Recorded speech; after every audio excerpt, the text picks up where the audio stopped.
Bonjour, mesdames, messieurs.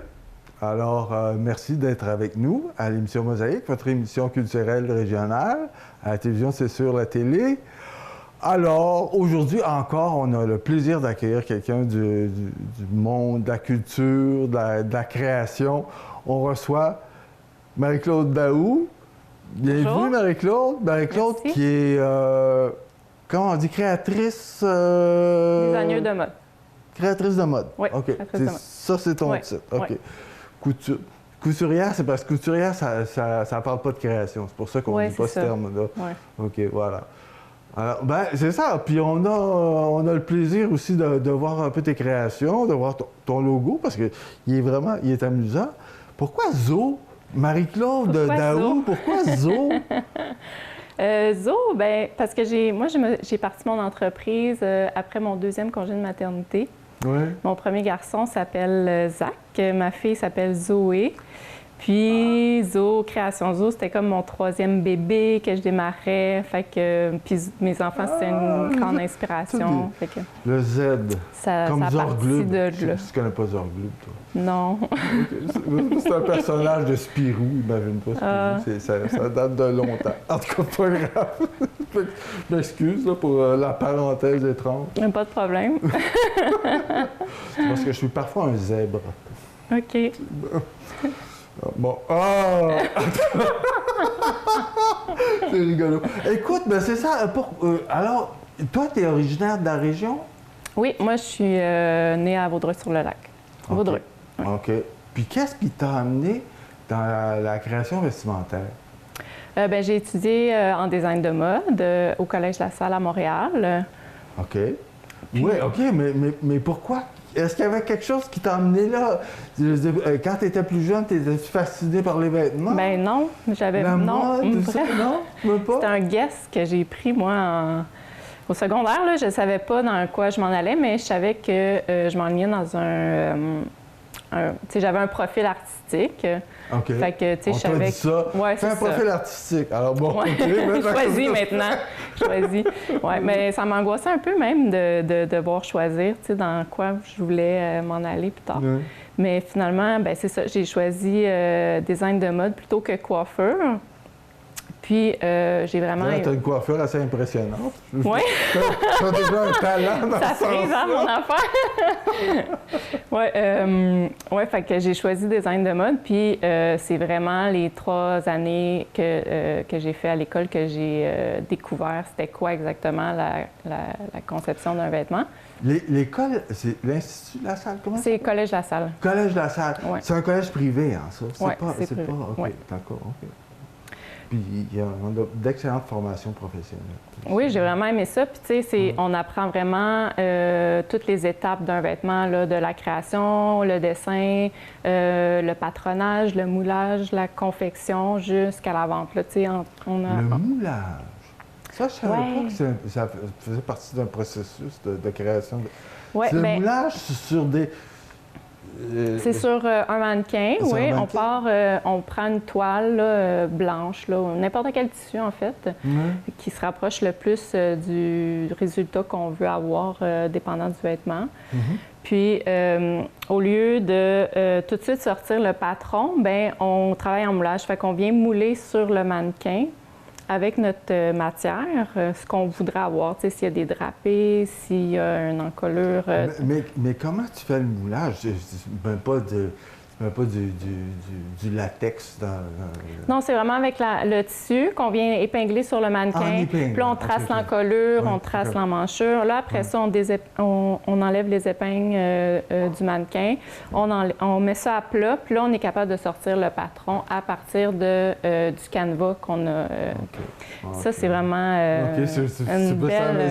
Ça, je savais pas que ça technique. existait comme étape dans le vêtement. Ouais. Mais je travaille pas comme ça maintenant, là. Je travaille plus comme ça, mais... Non, c'est parce que tu es parti dans une direction. Mais tu as un cheminement qui est drôlement intéressant parce que, bon, tu as fait l'école, mais après ça, qu'est-ce qui s'est passé? Oui, bien, en sortant de l'école, j'ai travaillé dans un atelier de confection de costumes à Montréal, qui, le principal client est le Cirque du Soleil.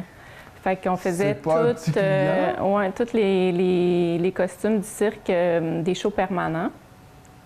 Fait que, tu sais, des fois, c'était des les grosses shows permanents, vagues. ça veut dire tout ce qui se fait à Las Vegas. Oui, c'est ça. C'est ça que ça veut dire. Puis Ouais. il y en a quoi? Il y en a 3, 4 qui roulent en... Ben là, en ce moment, je ne sais pas qu'est-ce qui roule, là, mais dans le temps, c'était O. On a travaillé beaucoup sur O, Love, Corteo, Cusa, K.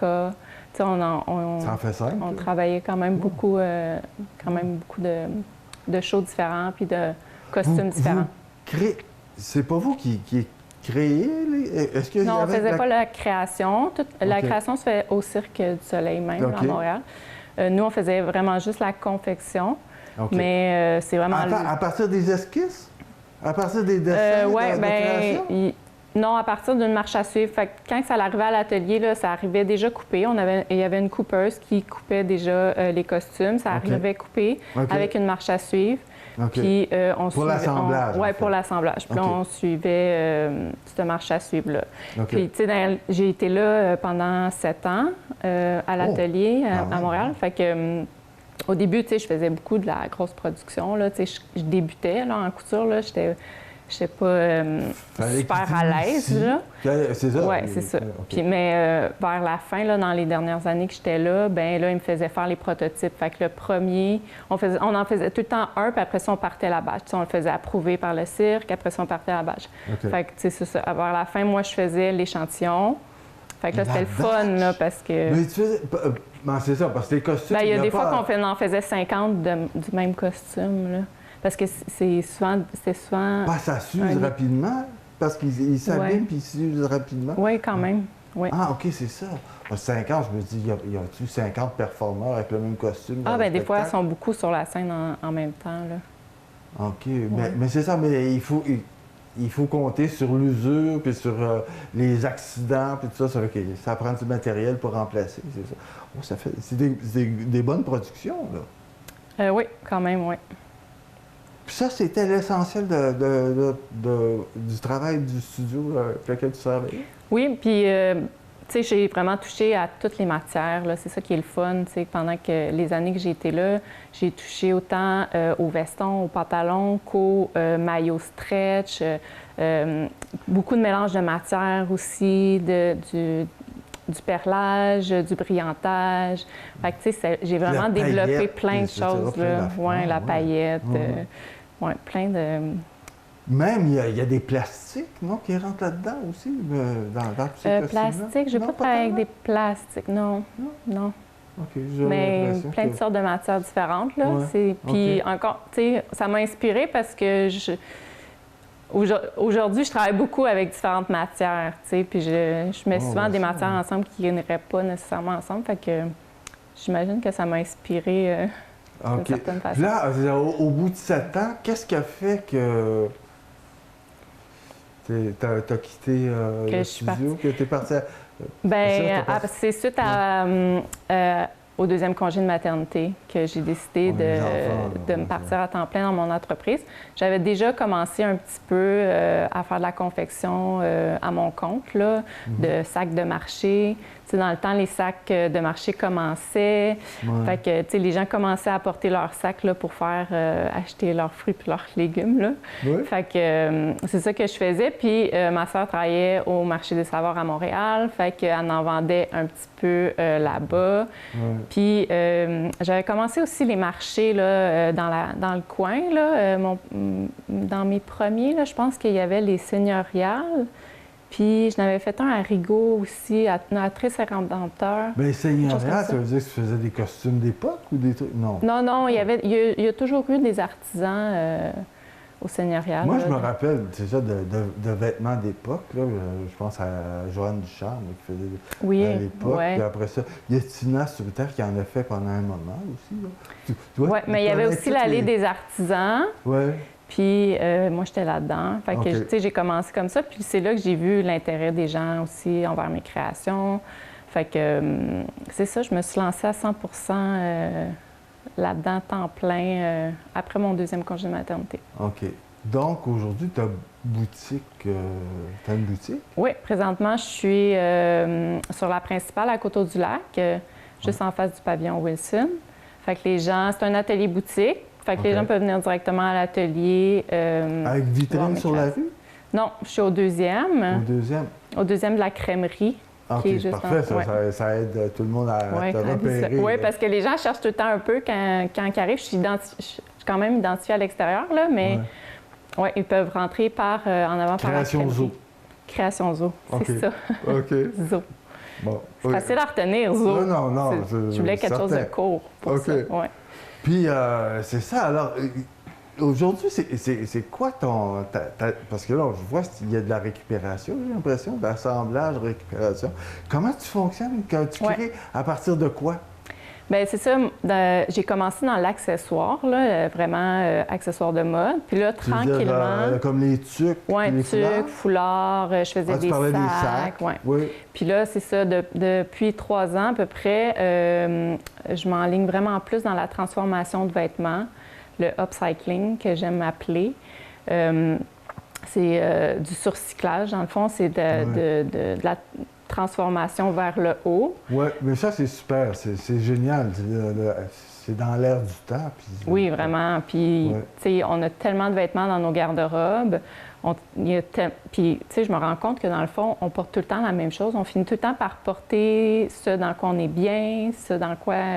tu sais, on a quelques morceaux qu'on porte toujours, puis plein d'autres morceaux qu'on porte moins, ou que... Mais qu'on va avoir pour des occasions. Oui, ou qu'il y a quelque chose qui nous dérange, tu sais, ou que, tu sais, on est moins bien dedans, ou est trop long, tu sais, que la robe est quelque chose comme ça. Fait que ça vaut la peine quand même de faire le tour de la garde-robe une fois par année, puis de voir ce qui pourrait être transformé. Puis c'est ce que, dans le fond, C'est ça que tu proposes à ta clientèle? Oui, c'est ça que je veux que les gens fassent. De leurs vêtements, puis ils disent, bon, ça qui m'agace, qu'est-ce qu'on peut faire? Oui. Et donc, en fait, ils te soumettent une problématique, puis toi, tu crées à partir de ça? J'essaie de trouver des solutions. C'est vraiment le fun, ça. Oui. Fait que je fais un peu de ça, du sur-mesure, selon leurs préférences. Puis je propose toujours aussi une collection, 2 collections par année. 2 collections par année, OK. Oui. Qui sont... Là, je vois que c'est des vestes. Oui, bien, je travaille beaucoup le manteau de jeans. OK. C'est vraiment quelque chose que j'adore travailler. C'est facile. C'est une belle matière. Oui, c'est une belle matière. Il y en a beaucoup sur le marché. Il y en a beaucoup à transformer. Puis, il y a plein de possibilités à faire avec le jeans. Fait que je travaille beaucoup les manteaux de jeans, les jeans aussi un peu. T-shirt, manches longues, là, si la matière n'est pas trop abîmée. Il ne faut pas que ça aille trop... Je travaille aussi en collaboration avec un atelier de sérigraphie qui ça, c'est le fun, ça. Qui, dans le fond, me donne ces vêtements qui sont abîmés. Fait que si elle a abîmé en imprimant, là, elle ne peut pas le vendre. Fait qu'elle reste pris avec plein de... Ben là... OK, donc, toi, tu vas prendre ce vêtement-là, puis tu vas ajouter un morceau de tissu où est-ce qu'il y avait l'impression. Où est-ce qu'il y avait oui, c'est ça, exactement. OK. Oui. OK, je pensais que tu comme dans ce chandail-là. Oui, c'est très joli. Ça vient de l'atelier de sérigraphie, que le print est abîmé. Fait que dans le fond, je viens ajouter un carré comme ça, puis là, je joue beaucoup avec les différentes matières. Mais tu fais pas faire imprimer des choses sur des vêtements que tu crées, par exemple. C'est pas ça. Non, sauf si le client le demande, là, je peux le faire faire. Là. Je pourrais faire une impression, mais moi, je ne fais pas d'impression à l'atelier. Ou de la broderie, par exemple? Bien, la broderie, je travaille beaucoup avec les coutures. Là. J'ai souvent... je ne sais pas si j'en ai, là, aujourd'hui. Je vois ici la petite veste d'enfant. Il y a un bout de tissu qui a été cousu sur la veste. Oui, c'est ça. Souvent, je vais rajouter comme des pétales ou des parties de fleurs, là, du feuillage là, avec des coutures. Puis là, je viens découper, puis là, on voit comme vraiment bien la forme. Fait que c'est un style, oui, on pourrait penser que c'est un style de broderie, mais c'est fait avec la machine à coudre régulière. OK, mais puis en fait, les motifs, tu les trouves sur les textiles, puis c'est les motifs que tu vas découper. Oui, souvent, c'est... ça. Tu vas pas créer le motif, tu vas aller le chercher en quelque part, puis tu vas juste le déplacer. Oui, ou même des fois, souvent les pétales, oui, je fais juste comme mettre une matière en arrière, puis là, j'y vais selon mon inspiration. Oui. C'est le fun. Puis alors, tout ça, là, c'est de l'assemblage de vêtements. Mais là, c'est de la transformation. C'est des pièces que toi, tu vas chercher dans des boutiques de seconde main. Oui, les friperies. Oui.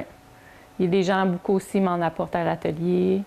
Fait que là, je fais un tri, ce que je veux garder, ce que je veux pas garder. Absolument. Mais, ce qui t'inspire ou pas, là, ou les matières qui sont intéressantes. C'est ça. J'imagine qu'il y a des matières que tu as moins travaillées que d'autres. Oui. Quand ça tient moins, c'est plus difficile, j'imagine. Oui.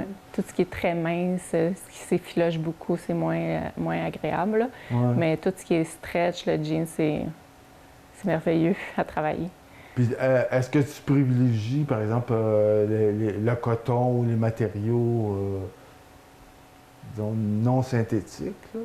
Ou non? Pas nécessairement. Là, quand c'est de la récupération, je prends... c'est faux que, dans le fond, si la matière, la couleur m'intéresse, je vais le travailler. Comme là, bon, je vois la tuque que tu as là. OK.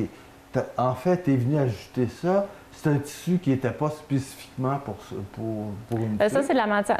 Mes accessoires, c'est de la matière achetée. Pour les fleurs, pour les tuques, c'est de la matière achetée à Montréal. Ah, OK. Et c'est pas de la récupération? Non, pas pour la collection d'accessoires. OK. Puis, c'est ça, je vois que tu as un petit affaire pour enfants, donc tu as une collection aussi. As-tu une collection pour enfants? Bien, je propose les jackets dans l'enfant aussi, dans les grandeurs pour enfants. OK. Les tuques aussi. Les tuques d'hiver, je propose pour enfants aussi. OK. Fait que c'est femmes-enfants. Puis quand tu fais une collection, est-ce que tu as une espèce de fil conducteur dans tes différentes collections? Tu sais, regarde, là, je vois, c'est beaucoup bleu jeans, là, parce qu'on a parlé de ce côté ici. Après ça, là, on a un mélange de plein de choses. Tu as mêlé différentes collections là-dedans, là, j'imagine, là? Oui, mais je pars tout le temps de mes accessoires, dans le fond, de ce que j'ai acheté comme matière. Ouais. Puis là, après ça, je crée des jacket jeans avec la matière que j'ai ou ça dépend toujours de ce que je me fais donner, tu sais. Là, pour l'automne, j'ai sorti ces deux modèles-là. Attends. Qui est je m'étais fait donner des manches longues, puis là, je les ai allongées en robe. C'est des t-shirts manches longues que tu rallonges, c'est des manches longues, oui, que je rallonge, que je transforme en robe. OK. Puis ici, il y avait le logo abîmé, fait que j'ai changé ici. Puis dans le fond, c'est une continuité de ma collection parce que mes foulards sont dans cette matière-là. Fait qu'il y a une uniformité, il y a une ligne directrice. Ces petits rajouts-là que tu vas... C'est comme ta marque. Du jeans, il y en a un petit peu partout, là. OK, j'aime ça. Puis, tu fais aussi des collaborations avec parle-moi, c'est ça, comment ça fonctionne, les collaborations avec d'autres organismes? C'est ça, dernièrement, j'ai fait quelques collaborations. Je peux peut-être parler de celle avec l'Atelier Paysan, qu'on a sorti, dans le fond, ça fait quelques semaines, là, début octobre. L'Atelier Paysan, qu'est-ce que c'est pour... L'Atelier Paysan, c'est un organisme à Vaudreuil-Dorion sur le chemin de la Binière. C'est un jardin communautaire, fait que c'est de la culture de légumes biologiques qui font travailler des jeunes de la région en difficulté. OK. Donc, ils travaillent beaucoup en collaboration avec le Carrefour Jeunesse Emploi. OK. Puis, Catherine Delisle, qui est la coordonnatrice de l'atelier, m'a approchée pour que je lui crée des vêtements corpaux de l'Atelier Paysan pour qu'elle soit identifiée pendant qu'elle travaille dans les jardins avec les jeunes. Pas juste pour elle, pour tous les gens? Au départ, c'était juste pour elle. OK, d'accord. Puis, dans le fond, le mandat, c'était de lui créer des vêtements à partir de matières recyclées parce qu'elle savait que je travaillais la matière recyclée. Oui. Puis, elle dit, moi, j'ai chaud dans les champs, tu sais, fait que j'ai besoin de quelque chose qui respire. Fait qu'elle dit, qu'est-ce que t'en penses si on récupérait des chandails de sport? Fait que là, j'étais, ben oui, pourquoi pas. Comme des chandails de hockey, là, oui, c'est ça. OK. Fait qu'on a fait appel aux parents de l'école Brin d'Amour à Vaudreuil pour les dons de vêtements. Fait qu'on a ramassé beaucoup de vêtements à partir de cette façon-là. Puis après ça, on a fait appel à différentes entreprises du coin, des entreprises sportives. On a quand même V-Nation qui est dans le coin. On a Sportive Plus aussi qui ont donné des restants de matière qu'ils n'utilisaient plus. Fait que ça a permis... c'est des ateliers de production, ça, ces deux entreprises-là, qui créent des vêtements dans la région. Oui, oui. Je ne savais même pas que ça existait dans la région. Vous allez pouvoir les rencontrer éventuellement. V-Nation? V-Nation, puis Sportive Plus. OK. Les scènes des dans le parc technologique ici de Vaudreuil-Dorion? Sportive Plus sont à Sainte-Clette, V-Nation sont à Les Cèdres. OK. Bon, c'est intéressant. Oui. Fait que là, on a parti de ça pour lui créer ses vêtements corpo. Puis là, Catherine était tellement heureuse de ce que je lui avais fait qu'elle a dit « Tu devrais vraiment sortir comme une collection atelier paysan, inspirée de ce que tu m'as fait de la même façon, mais pour vendre à la population. » Fait que c'est ça qu'on a fait. C'est ça que j'ai fait, oui, vraiment. Puis ça a eu du succès escompté? Oui, bien oui, on a fait le lancement récemment, puis dans le fond, 5 $ par chandail étaient remis à l'atelier paysan. Fait que, puis il en reste en ce moment, il en reste encore, sont à vendre sur ma boutique en ligne. OK, c'est une boutique en ligne. Oui. C'est ça, parce que c'est important. Comment on se fait connaître? C'est ça, c'est par le web, hein? Oui, c'est on n'a comme pas le choix. On n'a plus le choix. Facebook, j'imagine. Oui, t'as d'autres plateformes? J'ai Facebook, Instagram. J'ai mon site web, ma boutique en ligne aussi. Toujours Création Zoo. Oui, Création Zoo. ça. OK. OK. Donc, tu vends beaucoup. Est-ce que ta principale clientèle est en ligne? De plus en plus, là, avec la pandémie, ça a beaucoup augmenté les ventes en ligne, mais ça reste très local, ma clientèle en ce moment. J'ai fait beaucoup de marchés locaux qui me permet de me faire connaître. Je pense que ça prend ça aussi. Les gens ont besoin de toucher le vêtement, ont besoin de voir l'artiste. Fait que ça a beaucoup aidé. Puis j'ai un point de vente en ce moment. J'en ai déjà eu plus, mais je préfère en avoir un petit peu moins. Des points de vente, c'est un petit peu plus de gestion. Il faut envoyer l'inventaire. C'est souvent la consigne. J'imagine aussi, parce que des points de vente, ça veut dire que c'est un pourcentage important. Oui, c'est ça. C'est vrai que fait que si mon site web peut bien rouler, c'est vraiment ce que je préfère. Tes points de vente, c'est où? C'est à Saint-Jean-sur-Richelieu. C'est Gypsy Bohème. Vraiment à l'extérieur de la région. Oui. OK. Puis? C'est une belle petite boutique d'artisans québécois, 100% québécois. OK. Puis qui ont découvert ton travail à travers le web, à travers le Facebook? Oui, on s'était rencontrés dans un marché, puis elle avait aimé ce que je faisais. Fait que ça fait quand même plusieurs années que j'ai mes choses là. Puis continues-tu à faire les marchés? Oui, je continue. Puis là, c'est reparti là, en grand. Oui, parce que les gens, enfin, peuvent sortir. Oui. Etc. Puis c'est où tes marchés? Quel marché? Récemment, j'ai fait le Festival des couleurs à Rigaud. Ah oui, c'est vrai, c'est un bel espace. Oui, puis c'est 3 jours, mais il a fait super beau cette année. Tu sais, on a eu des années qui faisaient un petit peu moins beau. Il y a beaucoup de monde? Oui, il y a vraiment eu beaucoup de gens. C'était super agréable. Okay. Puis, j'ai fait le collectif créatif Etsy Montréal, fait que un à Montréal dernièrement. Etsy, je connais la plateforme. OK, il y a un collectif Etsy. Comme il y a un collectif, tu m'avais dit. Oui, comme dans chaque région, il y a des équipes Etsy. Fait que là, j'ai fait celui de Montréal. Puis là, ce qui s'en vient, c'est tous les marchés de Noël. Fait qu'il y a Etsy Vaudreuil qui s'en vient le 20-21 novembre. Tressler? Oui, la maison Tressler. J'ai un expo là aussi. Les Cèdres, les Coteaux-du-Lac, leur marché de Noël.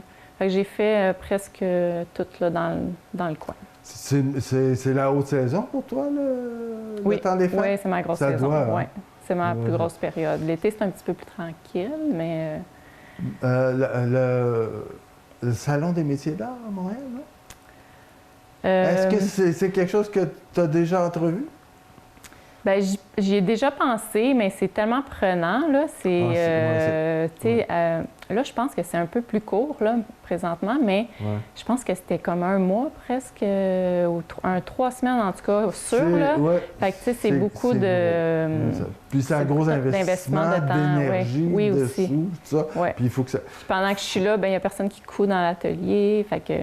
Oui, c'est difficile. Oui. OK. Hey, wow! Puis c'est quoi tes projets?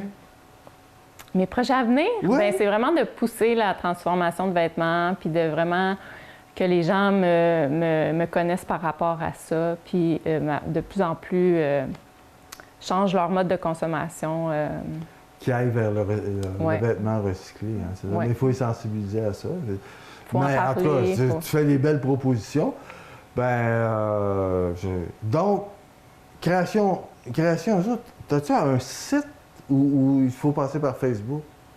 Non, j'ai vraiment un site. Donc, www.création.zo. J'ai créationzo.com, puis ma boutique en ligne est sur la plateforme Etsy. Mais à partir de mon .com, vous êtes dirigé directement sur la boutique en ligne. OK. Bien alors, mesdames et messieurs, je vous invite à aller découvrir. Puis là-dessus, tu as toute ta production. C'est juste, en fait, ce que tu fais maintenant. Tu ne gardes pas les vieux vêtements là-dessus, là, j'imagine? Une fois qu'il y a une collection. Bien, j'en ai pas, en fait. Je vends pratiquement... Ah, c'est le fun, ça. C'est merveilleux. Oui. Donc, tu ne restes pas avec du stock? Bien, ça arrive, là, des petites choses, là, mais... non, en général, oui, ça roule bien.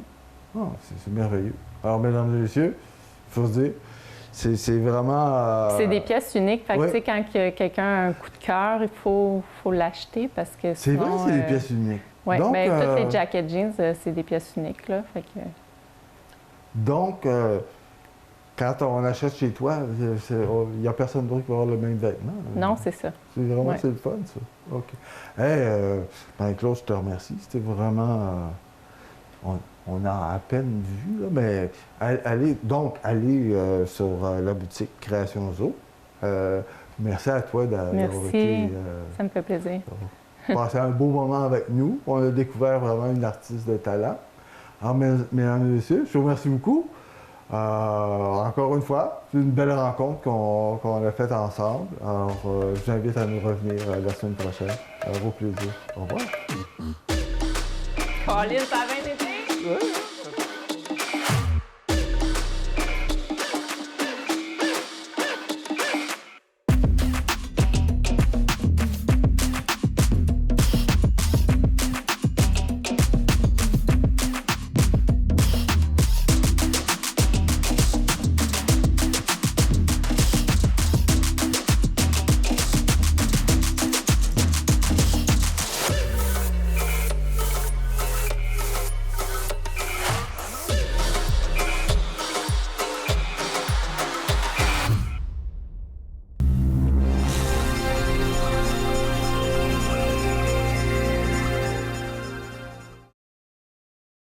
Question quiz. Combien de sacs de plastique entrent à l'heure dans votre centre de tri, pensez-vous? 15 000. Conseil facile, prenez tous les sacs et emballages de plastique qui s'étirent et faites-en un sac de sac. Ça va donner un gros coup de main au trieur. Et oublie pas, le meilleur truc du tri, c'est de trier. Salut! Quand vous mettez quelque chose dans votre bac, là, assurez-vous que c'est un contenant, un emballage ou un imprimé. Une chaise de patio, c'est peut-être en plastique, mais c'est ni un contenant, ni un emballage, ni un imprimé. Et oublie pas, le meilleur truc du tri, c'est de trier. Salut!